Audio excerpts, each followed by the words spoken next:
초등학교에서 그 초등학생들한테 미래의 꿈, 장래에 뭐가 되고 싶냐라는 설문조사를 했답니다. 그 설문조사에서 재미난 결과가 나왔는데요. 뭐 이미 많은 세간에 화제가 됐습니다만, 나는 건물주가 되고 싶다. 왜냐? 조물주 위에 건물주이기 때문에. 초등학생의 답변입니다. 참 놀라운 답변이지만 뭐 부동산을 하나 꿈꾸면서 본인이 가지고 싶다는 것도 됐습니다만 조물주 위에 건물주라는 말을 할 정도까지 했다니까 얼마나 거기에 대한 그 목표심이 있는지, 목표와 그 꿈이 조금은 너무 어린아이들에게까지 부동산 영향을 주지 않았나 싶은 생각이 듭니다. 자, 그렇다면 저는 규제 위에는 무엇이 있을까? 바로 규제 위에는 대형 호재, 규제 위에 호재가 있다라고 말씀드릴 수 있을 것 같습니다. 어떤 규제가 있어도 과거 역대 데이터를 살펴보면 항상 규제는 일시적이었다는 거, 그 일시적인 조정 시기를 거쳐서 다시 상승세로 올라가고 있기 때문에 규제에 결코 그 압박에서 여러분들이 거기서 헤어나올 줄 아셔야 된다. 그렇다면 그런 헤어나올 수 있는 곳, 투자처, 거기에는 어떤 조건들이 있는지 한 번씩 제가 살펴보도록 하겠습니다. 짚어보도록 하겠습니다. 우선 최근에 나왔던 뉴스죠. 용산 역세권 개발 그쪽에 마천루를 짓는데 6천억을 투자하겠다. 자, 이런 뉴스를 갖고 있을 때는 그래서 사람들이 용산 하는 거죠. 용산도 어느 곳에 투자하는가 중요합니다. A급, B급지, 1급지, 2급지가 어디인지 따져보시는 것도 중요하고요. 그럴 때 수혜를 볼 수 있는 그 지역 안에 가까운 곳에 최대 수혜지를 찾아서 투자하는 게 필요하다. 이 내용들은 여러분 다 아시다시피 용산 드래곤시티 호텔 근거리 근 부분에 14,000제곱미터의 부지에 유유부지에 짓는 거죠. 자, 이쪽에 드래곤시티 호텔이 대한민국의 가장 큰 호텔입니다. 무려 객실수가 1,700개가 넘고요. 주변에 드래곤시티 호텔만 있는 건 아니죠. 노보텔이라든가 기타 다른 호텔들이 들어와 있습니다. 아마 호텔 개발 비용만 하더라도 수백억이 아니라 수천억이 들었을 겁니다. 왜? 여러 개의 호텔들이 들어와 있으니까요. 그렇다면 여러분들 생각해 보십시오. 이 호텔들이 도대체 아직 개발도 안 돼 있는 저 허허 벌판 그 땅에 왜 들어왔을까요? 그들에게는 바로 자신감이 있었기 때문에 한 거죠. 확실히 있었던 거죠. 분명히 개발될 것이다. 이러한 뉴스들이 나오기 전부터 이들은 이미 투자를 해놓고 지금 거기에 대해서 어떻게 보면 이제 활성화가 되고 개발을 기다리고 있지 않을까. 여러분들이 이런 곳에 대해서 어떻게 보면 아시고 판단하시고 투자를 해야 된다. 그걸 말씀드리고 싶습니다. 이쪽에 마천루가 들어서게 되면 주변에 어마어마한 일자리가 생기고 주택도 생기지만 오피스라든가 대형 일자리가 생기기 때문에 투자처로서 상당히 각광을 받을 수 있을 수밖에 없는 곳이다라는 걸 말씀드릴 수 있습니다.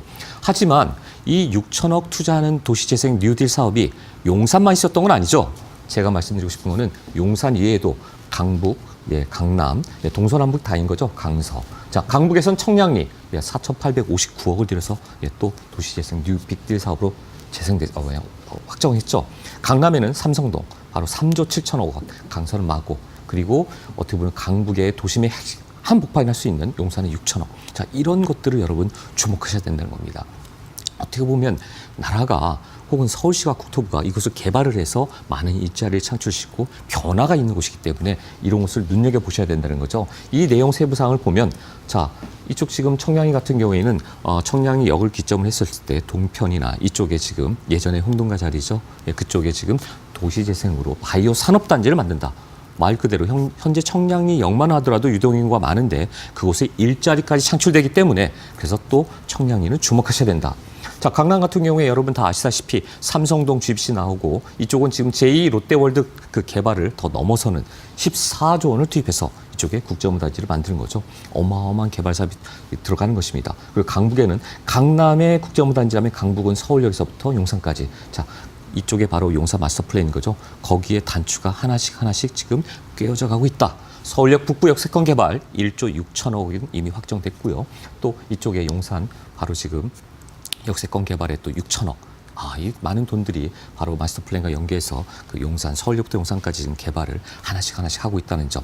강서 마곡도 마찬가지인 거죠. 지금 개발한 곳에 또 다른 일자리를 더 창출하게 되면 상당히 동서남북으로 많은 개발 호재가 있다.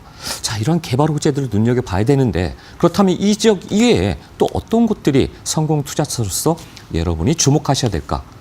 자, 규제가 많고 투자처로서 갈팡질팡할 때 여러분 항상 기본을 생각하셔야 됩니다.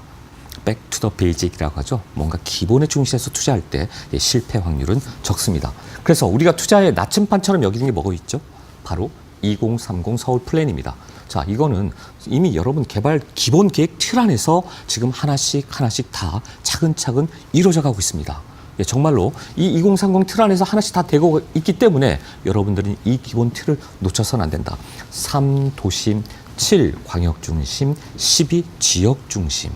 여기에 대해서 그 내용들을 여러분이 잘 아시고 물건을 찾으러 다니실 때도 내가 살기 좋은 곳이 아니라 어디가 투자처로서인지 분명히 구분을 하신 상태에서 돌아다니실 필요가 있다.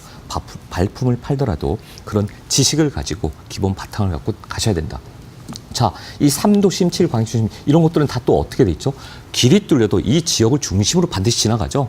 예, 그게 여러분 철도든 어떤 그 개발 계획 자체가 바로 공항철도든 모든 게 광역도시철도든 모든 것들이 다 그쪽 7광역 중심 혹은 12지역 중심을 통해서 다 간다. 물론 3도심을 통과하는 건 당연한 거고요. 서울역, 삼성동, 그다음에 청량이 다 이쪽에 다 연결이 되는 것들입니다. 그래서 제가 여러분 다 아시다시피 이미 한양도성 3도심 하면 영등포, 여의도, 강남인데 자, 한양도성 같은 경우는 대한민국 수도 서울의 경제, 행정, 문화 중심지로 특별한 지위를 계속 유지하도록 개발하겠다. 거기랑 가까이 있는 데가 또 서울역인 거죠. 서울역 지금 이렇게 개발이 되고 있고요. 자, 영등포, 여의도 인터내셔널 파이낸셜 센터 말 그대로 금융 중심지로 국제 금융 중심지로 지금 만들겠다고 하고 지금 계속 여의도는 확실히 모든 금융 헤드쿼터들이 다 몰려 있습니다. 예, 그래서 여기랑 나중에 용산과 연결되면 국제 단지로서 업무 단지로서 손색이 없지 않을까 싶습니다. 강남은 국제 업무 중심지 인터내셔널 비즈니스 센터로 지금 만들고 있습니다. 자, 강남과 강북이 균형 발전을 하려면 지금 남아있는 곳은 서울역부터 용산까지 개발이 된다면 강남, 강북의 균형 발전이 이루어진다는 것을 여러분이 아실 수 있을 것 같습니다. 아울러 7광역중심 보시면 자, 그중에 용산은 이미 여의도와 연계해서 국제 기능, 고차원적인 업무 기능을 할 수 있는 국제 도시로 만들겠다고 이미 2030 서울 플랜에 나와 있습니다.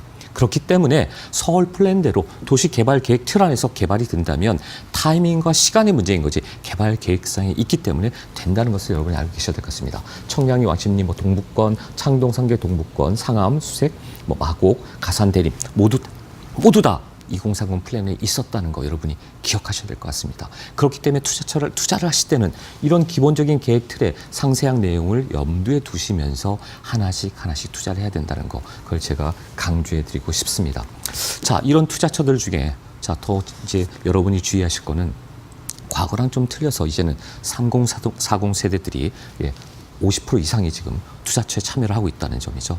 계속 청약을 기다리거나 어떤 그런 주택 청약의 대기 순서를 기다리기에는 정말 언제 감이 떨어질지 모르기 때문에 본인이 직접 나서는 거죠. 어떻게든 그러다 보니까 이런 여러 가지 투자의 그 지금 흐름이 가고 있고 특히나 40 세대 같은 경우는 40대 이상 같은 경우는 강남, 송파, 서초, 노원, 양천 전부 다 파락군과 연계된 뭔가 학군과 연계된 학원이 있는 곳 이런 곳에 또 수요가 아파트 수요가 올라가고 있다. 그럼 결국 어떻게 되죠?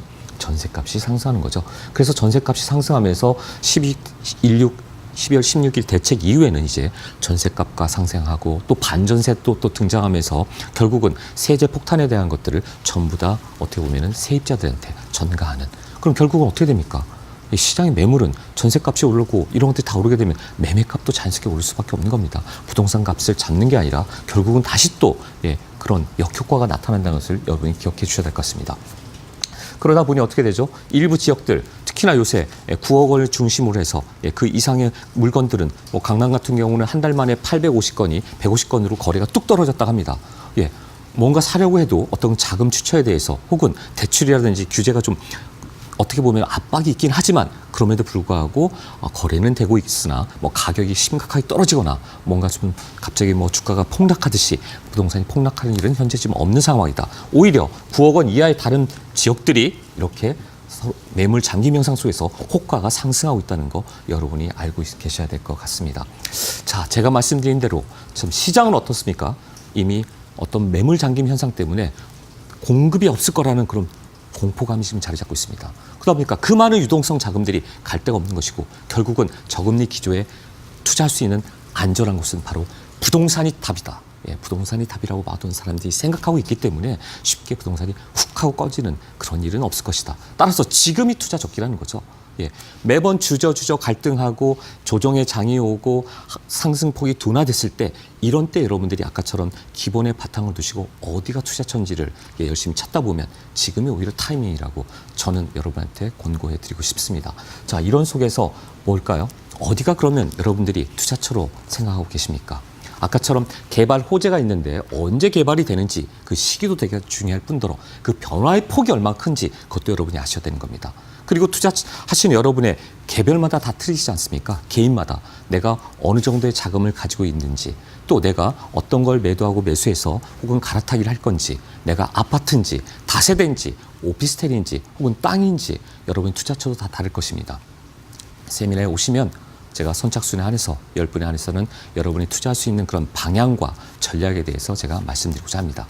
여러분 세분화돼서 다 개인에 맞게 차별화된 전략을 한번 세워드리도록 하겠습니다. 성공 투자는 단순하게 되는 게 아닙니다. 명쾌하게 분석하고 정확하게 분석하고 그 기본 틀 안에서 여러분이 방향을 세우시고 투자를 하실 때 성공 투자가 될 수 있는 것입니다. 여러분 세미나에 참여하셔서 한 번쯤 발빠르게 한번 오셔서 상담을 한번 받아보시기 바랍니다. 마지막으로 제가 드리고 싶은 얘기는 미국 작가죠. 랜디 게이지가 이런 책을 냈는데 아마존 베스트셀러더라고요. 부자는 행동하고 가난한 사람은 생각만 한다. 주저하고 갈등하고 정확한 판단을 못 내릴 때는 행동하기 힘듭니다. 하지만 판단이 섰을 때는 빨리 실행에 옮기셔야지만 그게 바로 성공 투자의 길입니다. 여러분이 성공 투자를 할 수 있도록 그 옆에서 제가 도움을 드리도록 하겠습니다. 저를 기억해 주십시오. 이상입니다.